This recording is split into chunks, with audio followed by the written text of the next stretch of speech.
This is our problem 3 in this module on conservation of linear momentum. What is this problem about? Consider this.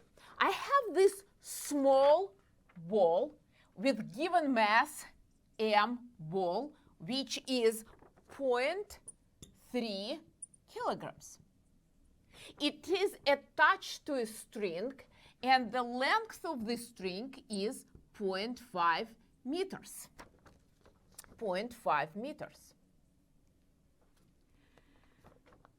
Now, I bring this ball. This is a pendulum, right? Does it look like a pendulum? Yes, it is.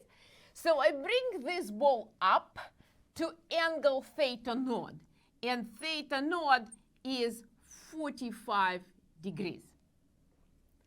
And I let it go. I let it go, which means that the initial velocity of this ball at time moment 0 is 0. Initial velocity is 0. Then this ball moves here. This is m ball, and it hits a block. And this block, I will call it m, let's call it m1. It has mass 0.2 kilograms. And this block is sitting on a frictionless surface. Frictionless surface. This string is massless. I forgot to say that. Massless. Now, this ball hits this block of mass m1. It sticks to it. And then they go up together. The question is, how high will they go? So what we need to find this height. How will I call it? Let's call it h. So at this point, this is the highest point, this system will stop ball and the block. All right. Yes, I think I wrote everything that is given. Length, angle, 45 degrees. Great. What we are looking for height h, the highest point the system will reach when they move together. The biggest question is, which law will we use? Look, there is some elevation, and then, I bring it at some height, initial height. What is this height? We don't know, but we can find it from what is given, length of the string and angle. I bring it, and then I let it go, and then they go to another height h. So if we don't think just at first glance, it sounds like conservation of mechanical energy problem. Why? Let's write the law. Work done by non-conservative force is change in mechanical energy. I have potential energy plus kinetic energy at the end minus potential plus kinetic energy at the beginning. So what is my point 1? My point 1 is right here. I have force of tension, but at each point of this trajectory, force of tension is perpendicular to the displacement, so work done by tension is 0. This guy is 0, and it looks like mechanical energy is conserved. However, if I consider this point as point 1 and this point as point 2 and find this height, I will get a wrong answer. Why?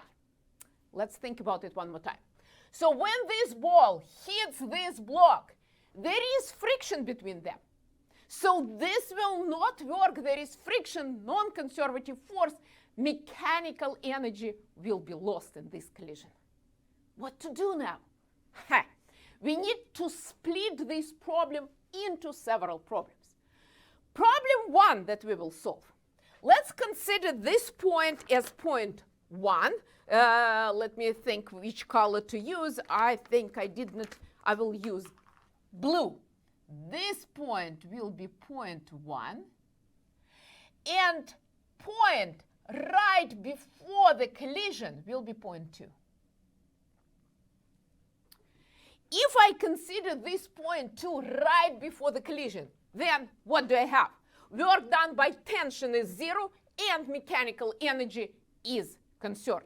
So let's write conservation of mechanical energy for these 2 points.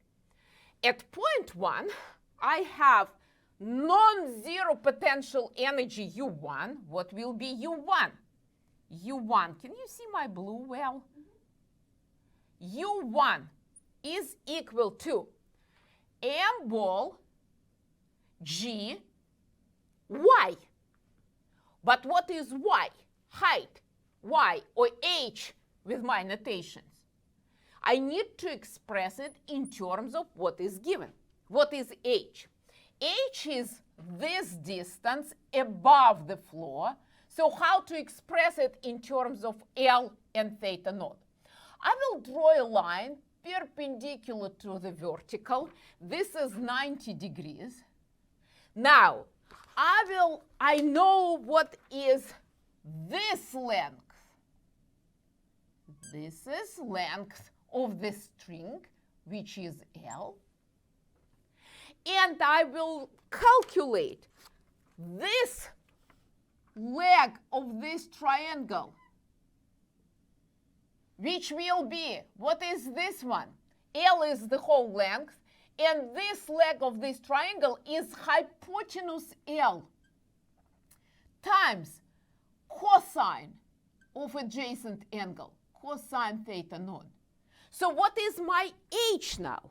My h, I will write it here to help us to figure out what is h. H, right here, this length, this h will be equal to L, length of the string, L, minus this orange part, this leg of the triangle, minus L cosine theta naught. Now we know h in terms of what is given. Let's bring it back into our formula. So it is mass of the ball, acceleration of gravity, and initial height is L. I factor out L, and then 1 minus cosine theta naught. U1, potential energy 1. What is kinetic energy 1? Kinetic energy 1 is 0 because the initial velocity of the ball is 0. What is potential energy 2? Potential energy 2, point 2 is right here at level y0. So potential energy 2, mgy, is 0. What is kinetic energy 2? What is kinetic energy right here? That's what we are looking for. We are looking for the velocity of this ball right before the impact. So I'm ready to write conservation of mechanical energy and find the velocity of the ball right before the impact. Let's do it. What do we have? We have U1 mb g L 1 minus cosine theta naught U1 plus kinetic energy 1 is 0, I skip it, is equal to U2. U2 is 0 plus kinetic energy 2, which we are looking for. M ball. How will we call this V ball? Let me see. Why don't we call it just V ball squared over 2, where this VB is velocity of this ball right before the impact. At this point and time moment, it is VB. Okay, can we solve for VB? Yes. Mass of the ball, cancel out. What is velocity of the ball? It is 2g L 1 minus cosine theta naught. And we don't forget to take the square root of all this. What do we know now? We know the velocity of the ball right before the impact. But now they collide, this ball collides with the box, and it is happening quickly, the way that force of gravity is down, force of tension is up, and the collision is happening on a frictionless surface. So, which law? Let's write the law. What is the law? dp total, total momentum, dt is F external. And since external force here is 0, I can use conservation of linear momentum to find what? To find the velocity of the combined system right after the collision. I will write it in projection in x. I need to indicate x. This is my positive x. P sub x before is equal to P sub x after. What is Px before the collision? The ball was moving with this velocity, m ball, v ball, x projection. But x projection is just v ball. It is moving in positive x direction. Great. The box was at rest, so the momentum of the box before the collision was 0. It is equal to px after. They are moving together now. mb plus m, how did we call it? m1, mass of this box. It is m1. Velocity. Velocity, I will call it v final. This is the v final x. Well, in this case, we know that it will be to the right. I can skip x and just write the magnitude of the velocity because I know the direction. Okay, what will be v final? V final x, I'll keep x so far. It will be mb divided by mb plus m1 times vb. All right, so now we know the velocity of the combined system right after the impact. What's our next step? Next step is we will use conservation of mechanical energy again to find how high the combined system will go. But now we will use this point as point 1. Let me use pink. This point will be point 1, and this point will be point 2. What I'm doing now, I'm writing again conservation of mechanical energy. U1 plus kinetic energy 1. Why can I do that one more time? Because I have force of tension that is perpendicular to the displacement, so work done by non-conservative force is 0. And all I need to do, I need to write conservation of mechanical energy. I will do it here. U1 plus kinetic energy 1, similar to what we did in the very first part, is equal to U2 plus kinetic energy 2. Okay, so what is U1? This is potential energy of this combined system right after the collision. It is 0 because it is at y0. It is on the surface. So U1 is 0. Kinetic energy 1, it will be m ball plus m1 combined mass times v final squared. We have just x component, v final squared divided by 2. This is my kinetic energy at point, total mechanical energy at point 1, potential plus kinetic, and this is equal to U2. What is U2? This is potential energy of the combined system at point 2. It is mb plus m1 g y, and y is this unknown h that we are looking for. What is kinetic energy? What is the kinetic energy at point 2, right here? This is the highest point. These two stop there, block plus ball. They stop here, so the velocity is 0 there, which means that kinetic energy is 0.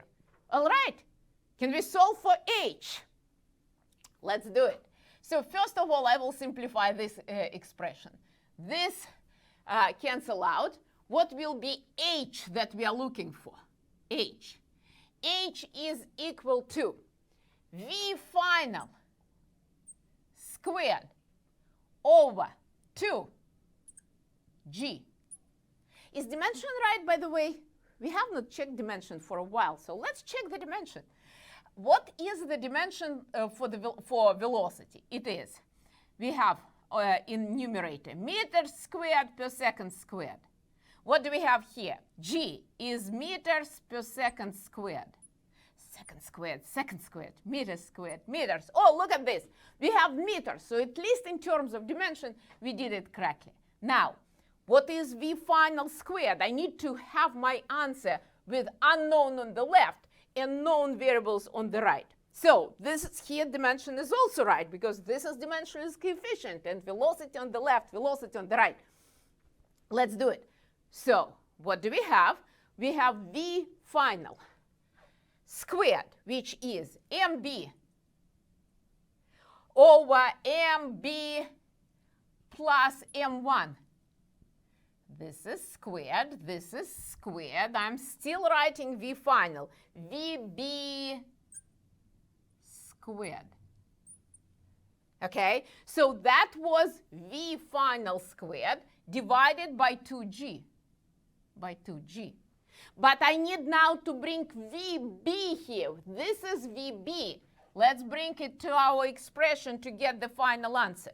So it is mb squared, mb plus m1 squared. We don't forget 2g.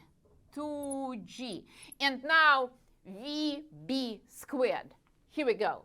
It will be 2gl 1 minus cosine theta naught.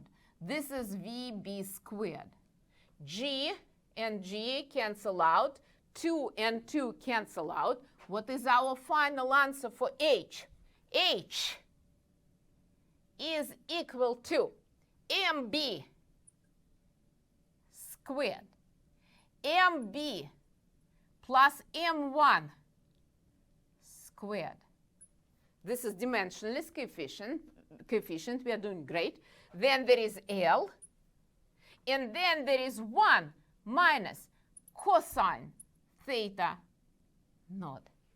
Oh, look at this. We solved the problem. We have unknown height. How high will it go on the left? And we have all known quantities on the right. Let's plug in the numbers. We plug in the numbers. We know MB.